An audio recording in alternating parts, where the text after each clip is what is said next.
Why this American-Irish patriot has not been accorded a place either in the histories of the Revolution or of the city of New York, I am at a loss to understand.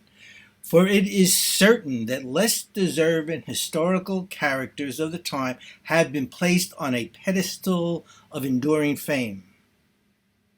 It can hardly be said that the details of his career escape the notice of revolutionary historians, for in gathering the material for their work, they necessarily had to consult the same sources of information that I have, and wherein, as I have shown, his name appears as an associate of some of the most eminent Americans of his time.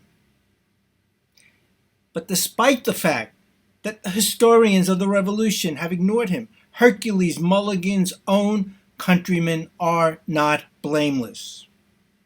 For it is a sad but undeniable fact that the Irish in America have long neglected the memories of their unheralded hero, while yet they have wasted their time putting the blame on the shoulders of certain historians, whose early training and environment perhaps may have been in an anti-Irish atmosphere.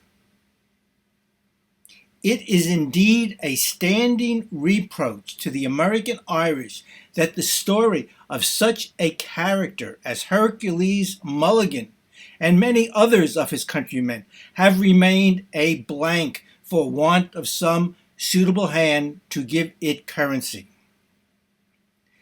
Such men were identified with the country's early history. They made history and they belonged to history. But alas, their countrymen of the later days have not seen fit to pay them the feeblest tribute of respect or resurrect their memories from the obscurity in which they have so long been buried. If instead of denouncing prejudiced historians, we had only gone to the original records or other sources of information and had ourselves published our findings to the world half a century or more ago, the Irish name and race would be much more respected on this continent than it is today. The career of Hercules Mulligan assuredly is a lost chapter in the revolutionary history of the city of New York. His associates were those whom the people trusted at the dawn of the Revolution. He was active, and at its close he was honored by the immortal Washington himself. Those of whom as much can be said are few indeed. But insofar as the general public is concerned, he is numbered among the unknown, the unhonored and unsung. It is time indeed that his memories were revived, and that in this city of his home, some memorial should be erected to commemorate his service to the country of his adoption and his love. He is worthy of honor by all our citizens, irrespective of race or creed. He performed a most dangerous service and ran the risk of certain death if detected by the enemy. And such unselfish devotion certainly merits a less obscure recognition than has been accorded him in the pages of American history.